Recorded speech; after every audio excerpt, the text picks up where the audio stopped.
Welcome to State of Simulation, the podcast all about multiphysics simulation, where we stay up to date with what's working, what's not, and what needs to change. Each episode features an open conversation with the engineers and technical leaders shaping the future of physical product development. I'm your host, Jukka Knutinen, and in today's episode, we're speaking with Dr. Viral B. Shah and Dr. Chris Rackauckas. Viral is the co-creator of the Julia programming language and the CEO of Julia Hub. Chris is the VP of Modeling and Simulation at Julia Hub and the lead developer of the SciML open source software organization. In this conversation, we look at simulation from the ground up, why many tools still feel stuck in the 1980s, what it means to rebuild the stack for modern hardware, and why the real bottleneck is increasingly getting the equations right rather than just solving them faster. We also talk about scientific machine learning and AI in engineering, how combining physics-based models with data can uncover missing behavior and help engineers move from idea to working model much faster. Overall, this episode is about the future shape of simulation tooling, what needs to change in the underlying stack, how AI can be used without throwing out the physics, and what this could mean for hardware manufacturers over the next decade. Without further ado, let's get started.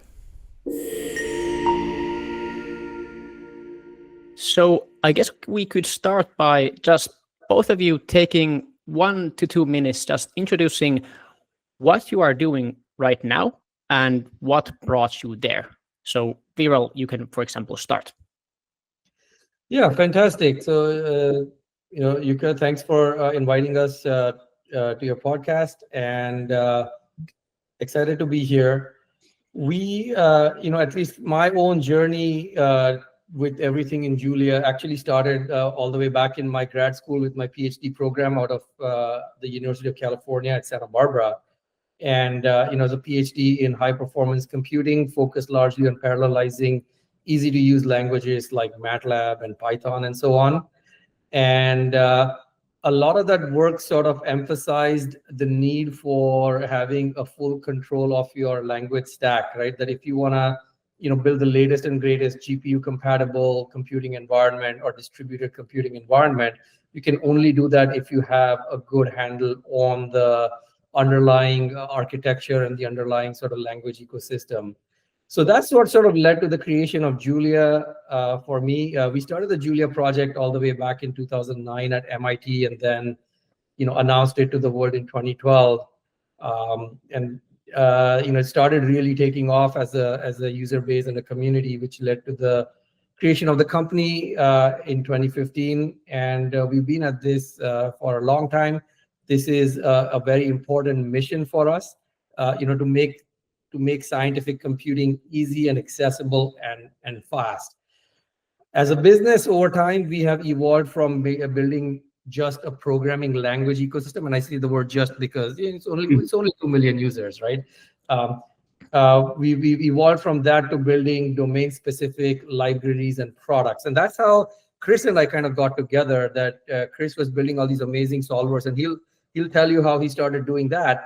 But we took all of that work together. We built solutions for the pharmaceutical industry, but most importantly, for the last 2 to 3 years, we've been focused on building solutions for the industrial segment in the aerospace, defense, energy, utilities, like you name it, right? If there's a machine involved, we have an answer and a solution for you.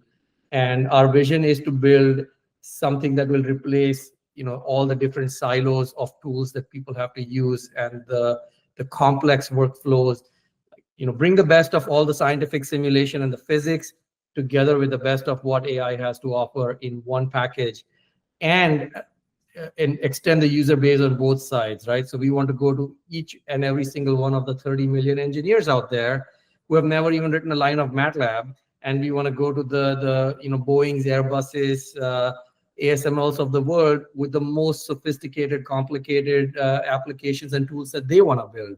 And that's the mission that we're on. Chris, what do you think? Yeah, I think that's a pretty decent summary. I mean, I'll mention a little technical aspect I think people find interesting about like how we're achieving that mission, right? I mean, we both worked on, making code fast for a decade, right? The Julia programming language is about making code run fast, and I was about writing fast solvers. So, making it so that way you can run things as fast as possible. I think one of the things that we saw in 2020, though, like we were working directly with Moderna for the COVID-19 vaccine, right? And we got to a point where the solvers are fast enough that 99.9% of the time is actually just coming up with what equations are going to put into there, right? So we really then had this problem, this question of, okay, if we're going to accelerate industry, if we're going to make everything actually run faster, what we need to do is we need to help people get the equations, right? It's not just about solving equations anymore. I mean, solving equations, there's always more to do. There's CPU acceleration, problem. But how do you make it so that way someone just looks at the world and just says, hey, give me an airplane model and make it so that way it has correct physics, correct the friction and such, right? So we developed really two things in the last few years. One of them is this area of scientific machine learning, universal differential equations, where you can use data to then be able to back out and uncover physics you didn't know. And then the other thing is developing new languages that are more amenable to agentic systems, right? Because if you have agentic systems like, Claude Code, ChatGPT, they can try to generate scientific codes, but they're not very good. So then we basically are building a compiler and agentic pipeline along with the language design that makes it so that way these LLMs have much higher accuracy for generating industrial problems. So those two pieces together basically mean, yeah, you can start to tell things like, hey, give me a realistic heating system for a house. An agentic system gives you the differential equation model for it. You add some data, and then it goes, oh, actually, here's some higher order physics that we dropped off, and boom, you have a whole model there. And that process of like 6 months is then a day kind of thing to get the equations, and then you can actually do things once you have the equations. So that's what we've been really focusing on. How do you get from idea to equations almost immediately? All right. So if we go back to the sort of original problems that you were facing or that you were seeing in I think it was 2012 that you mentioned. So that what really got you into the whole space of engineering, scientific simulation, all of this. So you mentioned siloed software. Was there more to it? What was the main driver for actually getting involved? Yeah, as engineers and scientists, right? Like our tools have always been very hard to use, right? So, you might prototype your algorithm in MATLAB and or increasingly Python now, and at least back in 2012, both those were not great options, and you were either locked into a walled garden and you had to pay thousands of dollars to do something very basic, or you had a Python ecosystem which was not ready at that point. So we started out by saying, hey, what we would love to have is a programming language that is as fast as MATLAB or Python or R. Sorry, that's as easy as MATLAB or Python or R, but is as fast as C or C++. And that's kind of what led to the creation of Julia. But that's not where the journey stopped, like Chris was explaining, right? That journey started out and it was all about like, hey, I have the equations, I have the solvers. But as you take that journey forward, it's no longer about like, hey, can I write a program, right? It's not about like, I was writing this in MATLAB, I wanted performance, I sent it to someone to rewrite it in C, and now I have a faster code, and that's great. But increasingly, we are now seeing people who never even wrote code who want to write code, right? And that's been the whole agentic revolution that we've seen in the last a year or so, right? Like people are using tools like Replit and building websites who never had written a line of code before. We've asked ourselves the question that, hey, if you have all the superpowers of the Julia programming language, and if you have all the solvers, the 600 solvers that Chris has written in the scientific machine learning ecosystem, and you have the power of 12,000 open source Julia packages all at your fingertips, can we go beyond the few million people who actually do modeling and simulation to the everyday engineer? And that's what now has led to the creation of our agentic solutions with Dyad. But to go back to your question, right, like the silos, right? And these are the silos, right? Hey, if I want to do CFD, I have to go to an ANSYS tool or a Siemens tool. If I want to do CAD, I go somewhere else. If I want to do computer-aided engineering, I go somewhere else. If I want to do AI, I now have to download PyTorch and start figuring out how to make Python work with these commercial software packages. And putting all this stuff together simply doesn't work. Whereas when you come to the Julia world, everything is composable, right? You can take something that Chris wrote, you can take something from our optimization ecosystem from the amazing Jump team. You can take, you can take sort of many of the packages in the Julia community and put them together in ways that simply would not have composed using either commercial tools or any of the older open source ecosystems, right? And it's like we like to say that at the end of the day, it's not about software composing, but about people composing, right? That like, why do you have silos, right? You have silos, like why do I have a mechanical engineer in my team and a chemical engineering in my team? And the reason that they don't talk to a large extent is because their tools don't talk with each other, right? The mechanical engineer might want to use Simulink, the chemical engineer might want to use Aspen, but eventually you have to build your plant, which will have to, be mechanically sound and chemically optimal, right, in its process. So this is these are the kinds of silos, right, that we want to break down. And we think the tools have created silos and prevented people from talking to each other. And by designing the right software experiences all the way down from the compiler and the language tool chain, all the way up, through the solvers, through the scientific machine learning, through the agentic AI tools, if you can optimize this entire language stack for engineers, you will have something that is tremendously universal and available to every single engineer, right? Like, I would like to go to my HVAC unit, right? I have a heat pump. I'm here in Boston, and we have a very cold winter, it seems like, right? Like we're already at minus 14 Celsius tonight. And for those of you who are in America, yes, the rest of the world uses Celsius. But, I'd like to take the picture of the schematic on the side of my heat pump and ask it like, hey, what can I do to improve the energy efficiency of the system? And today, like, there are a lot of people who understand engineering intuitively, but simply cannot bring all the mathematical and simulation tools together and solve real problems. And these problems are everywhere, right? As you start looking around you, not just for the engineer in the field, but even in your own home. Yeah. And I think we really got here because, we're looking at the stack today and we're trying to solve real problems, right? And, as you hit the real problems, you kind of realize that the stack that really exists today was designed for a different world, right? I kind of got into systems engineering when I was doing these problems in biochemical things, a lot of chemical modeling. I want to just do one simple thing, just add randomness, add a little bit of noise to the problem, right? And you go around and you just see like ODE 4.5, he exists for ODEs, but you got nothing that allows randomness. And, you go over to Python and nothing allows random. Just no one even supported stochastic differential equations, right? So it was like, okay, first thing I'm going to do is I'm going to write robust stochastic differential equation solvers like people did for ODEs. And then there was a question of, is this optimized? And so we started checking with the SD solvers against ODE solvers. We wrote ODE solvers in Julia. And we realized that a lot of the old Fortran codes that people have in like, for example, Dupree 5, the ones that's wrapped by SciPy and used everywhere and everything, it actually has a lot of bugs in it. People have been using it since 1980, but its initialization of its time stepping has a bug. Also, it's not optimized for modern computers, right? It was written in the 1980s. Things like SIMD and everything didn't even exist. And so, and it is not using certain things around floating point power, et cetera, et cetera. We just realized that, oh, this stack is old, right? And not only like the very basis of the solvers that everyone's using from SciPy and MATLAB are old. And if you look at computers that we have today, then we probably need to do a lot of things differently. And so we kind of just solve from the very bottom up. Okay, we need to just change the entire computing stack because it's just not developed for today's computers, for today's hardware, and for today's problems, right? It's really focused on that idea of, well, we have simple things, so make your problem a toy problem and then do a control system on a toy version of your plant model. But no, if we're trying to do things like model predictive control, we need very accurate models. And the reason why we're not doing accurate models is because we're using the same solvers from the 1980s. So throw that out, get a new stack, make more higher fidelity models, and make higher precision and more efficient controllers based off of the system. So it's this kind of full rewrite all the way to the very top, where now we're talking with aerospace companies and everything, and actually putting this all into practice for the larger systems.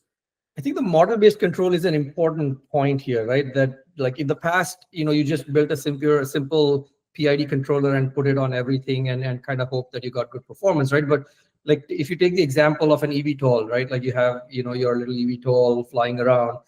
If you had your little Cessna plane that you're flying around, you have a fuel gauge, right? That tells you accurately how far you're gonna go. But in a battery aircraft, how do you do that, right? If you had a battery car and you ran out of battery, you could just stop on the side of the road. But in an aircraft, it is incredibly valuable to the business model of the eVTOL to say like, hey, I have 27 miles of range as opposed to 23 miles of range, right? That is billions of dollars in value for an eVTOL operator. And how do you get there? How do you get to an accurate range predictor? Well, on the battery management system, if you could have the model of the electrochemistry in the battery itself, along with all the real-time flight information and the weather information and the winds and everything, you could have a very sophisticated mechanistic model about where your charge is in the battery is going to take you and give you an accurate predictor of something like this, right? And it's so much more complex than just looking at the amount of fuel in your fuel tank.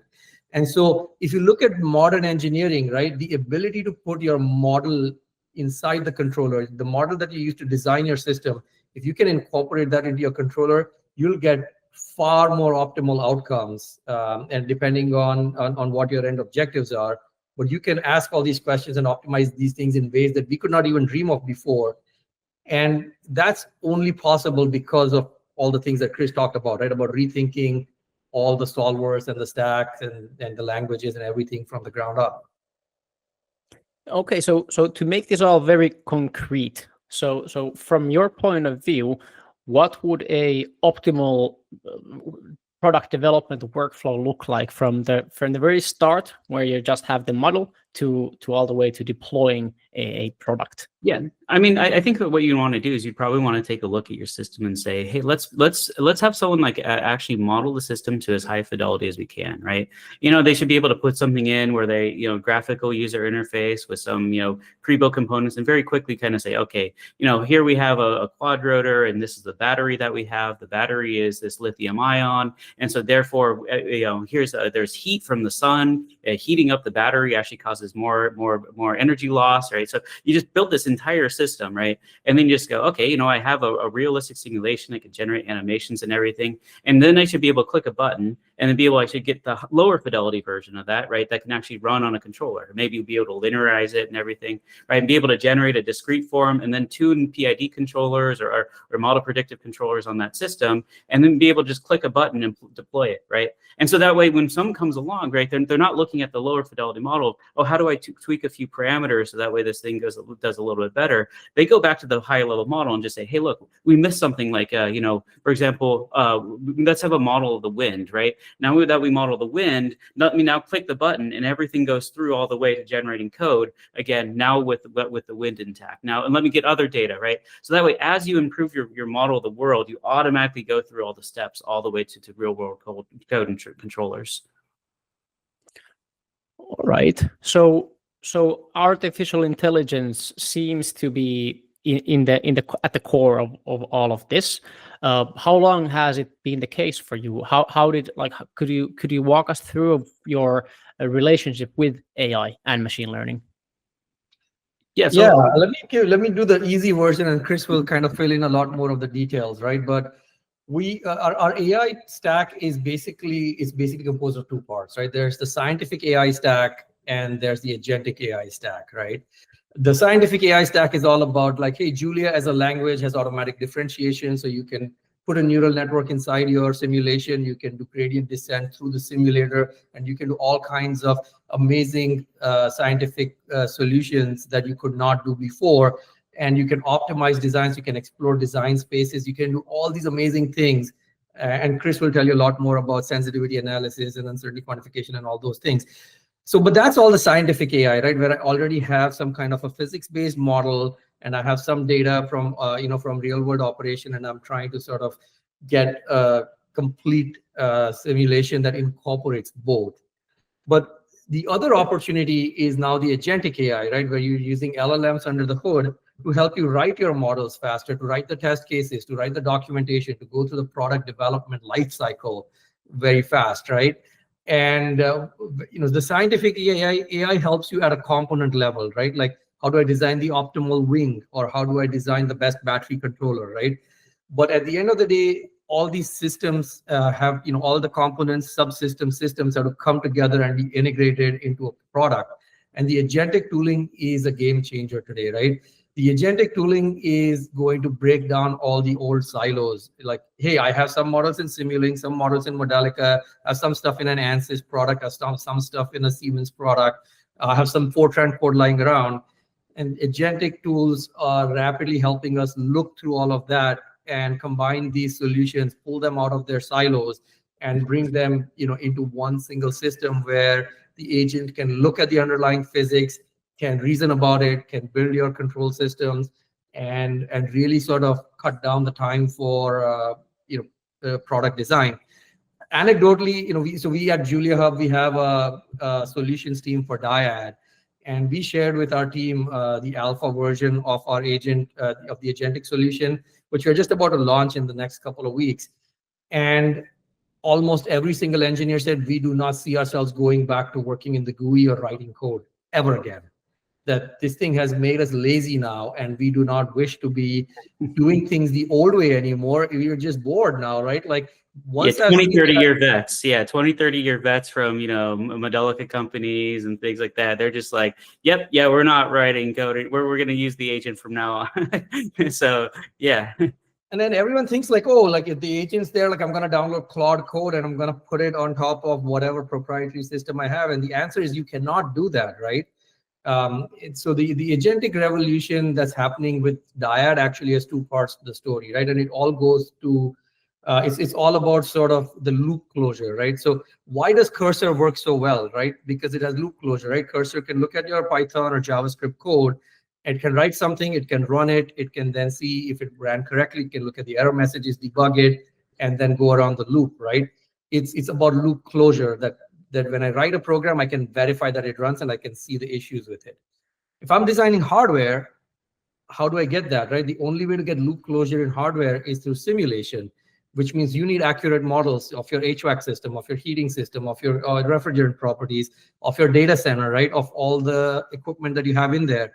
Once you have a model of your physical system, you can now simulate it, and the AI agents can now start doing loop closure around it. But the thing is that now you get into this problem of you have these old tools, right? Over the last 20 or 30 years, these tools were not designed for an agentic experience. So they hide a lot of the complexity from the user in order to make it friendly. But that makes the job of the agent harder as well. So what we've been doing, and Chris has been really sort of driving this whole piece of work with our AI engineering team. Like, let's ask the question from the ground up, right? Open up everything, Julia, the solvers, SciML, the Dyad syntax, right? Like, and how are the error messages surfaced? How do we do reflection within the system? Bring all of these things out, expose them to the agent, because the agents, unlike humans, don't get tired of reading lots of debugging output, and they can actually start reasoning about it. So we have co-evolved our own agent along with our own compiler tooling to create an AI system that can really write complete models from scratch. And I think this is going to be a game changer. And you'll find that like the traditional software AI agents cannot do that because they don't understand hardware simulations. The traditional hardware simulators can't do it because they were designed for a point-and-click GUI world, which is not compatible with an agentic world today. And we sort of being at the intersection of these two worlds are well poised to come up with a system that will become the default for agentic hardware engineering. And I believe that's the real sort of story that ties everything that we've done in the last 12 years together. Yeah, and I'd say that we're kind of an odd duo to be kind of being a face of like AI and engineering, because if you're most people, if they talk to us, they'd be like, oh, these are the guys who are skeptics of AI and machine learning, right? But I think that that's placed us in the right spot, because like there's a lot of people that just jump into the space and just look at it, just go, oh, everything AI and machine learning is just gonna drive your whole car and whatnot, so whatever. Not, modeling physics doesn't matter anymore, right? I think that we saw that $1 trillion later that wasn't true, right? So Viral and I have really been in this camp of like always been a little bit the physics matters, the real equations matter. And I think that, that really gave us a lot of our unique approach, right? So the scientific AI approach is really this idea of write down all the physics that you know, but use machine learning to try to find out, is there a little bit of physics that I didn't know? And can I just tweak the equations a little bit, that boom, now everything fits all the data magically, right? Was I missing a second order term? Was I missing something about friction or something? Can you just tell me which equation it likely needs to change, and boom, make a change, right? So it's about this minimal uses of machine learning that integrates in your workflow and just makes it a lot better. And then with the agentic system, right, we've kind of been back, there's a lot of things to be skeptical about because it can generate, code that is really bad, right? But then the real thing that kind of came up is this, we saw in the Julia programming language actually that one small tweak to an error message in the package management system caused it from getting package dependencies incorrect about 90% of the time to almost 0% of the time. So we realized that these agentic AI systems, when you put them on Turing complete, full programming languages, you let them run hog wild, they're difficult to get right. But if you design a programming language where you say, okay, this programming language requires that you have the right number of equations, it requires that units are correct, it requires this, and then and you actually don't write solvers in it. It's just writing equations, and everything is symbolically generating the actual code to run. If you only let the agent talk about physics and it has to be unit accurate, it starts to realize things like, oh, the equation I wrote down is not unit accurate, so I'm missing a parameter here. You know what? I'm missing the coefficient, the heat coefficient, or and things like this. And boom, it starts finding from the internet all the extra details it's supposed to have, and the accuracy just dramatically improves. So we realize these two kind of things to say, you know what? We are kind of the AI skeptics, but that probably makes us the right people to be doing this engineering, because we are going to make sure that it's able to satisfy the demands that people who require safety and accuracy can this is we will make sure that we can make this in a way that it satisfies us, because we ourselves require that. It's now important to realize what is sacred to engineers, right? Like if you don't want to be moving fast and breaking things. Like that's the one thing that our customers get very scared of. Mm-hmm. So looking forward, like let's say the next 3 to 5 years, if you like, again, from your point of view, look at the entire engineering industry, if you will, how do you see it developing, and how do you see that the whole different industries, engineering as a whole, will be adopting AI? I think this is a golden age for industrial manufacturing, and AI is only going to help it. I mean, everyone knows about sort of all the excitement there is around AI, right? And about humanoid robotics, and especially in America, in the US, there is, this whole idea of resurgence in manufacturing. To a large extent, that is the case in Europe as well. And I think this is the tailwinds, right? That is driving a lot of the way forward. And when there's a resurgence in manufacturing, it's not going to be done in the old way, right? In the same way we've been doing things. If you're going to spend 5 years or 10 years designing the next product, it's never going to get there. In today's world, everyone I want to watch a movie. I don't go to Blockbuster and start browsing, right? I press a button and I'm on Netflix, right? And people want industrial engineering to be the same. They want that same experience. Things that used to take 5 years are now expected to be done in 6 months, right? I can think of a design and press a button on my desk, and my 3D printer will actually, manufacture that part for me, right? And so the rate at which modern manufacturing technologies have come together, it really needs the next generation of modeling and simulation software to realize the true potential of driving a lot of this new, interest in manufacturing and the new manufacturing methods. And this opens up the opportunity for a new AI-first tooling to drive a lot of the design and operation and optimization of the systems out in the field. We think that there is an actual sea change that is happening right now, where traditional companies, the big, the 20, 30 big manufacturers, right, where you think it would have been almost impossible to come up with a new idea and bring something new in, because of AI, they are all looking at adopting new tools and technologies across the board, because no one wants to be left flat-footed. And that opens up the opportunity to introduce new tools. And in the next 3 years, there will be, maybe 1 or 2 winners, right? Just like in the LLMs, we've seen OpenAI and Anthropic pretty much be the 2 big winners. And maybe there are a couple others who are going to be around after that, right?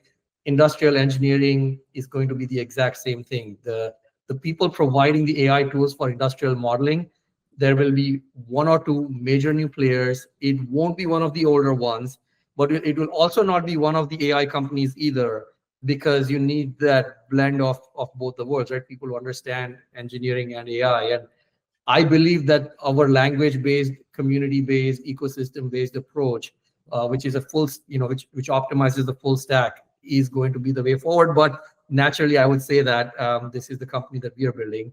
But irrespective, I think this is the way the world is going, and there are going to be new players that will emerge in the next 3 years.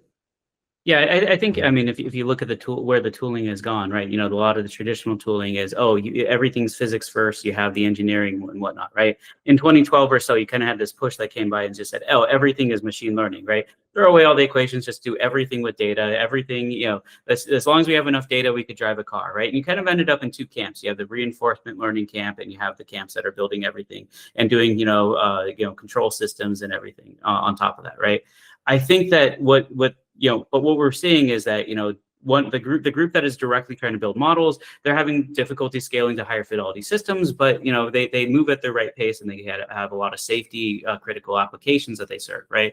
The reinforcement learning group are able to start doing things like these humanoid robots, but they have a lot of weird issues because it's like, if I just have enough data, then it'll stop accidentally stomping on a child, right? And you're like, no, we need safety critical things to stop this if we're actually going to put this in the market, right?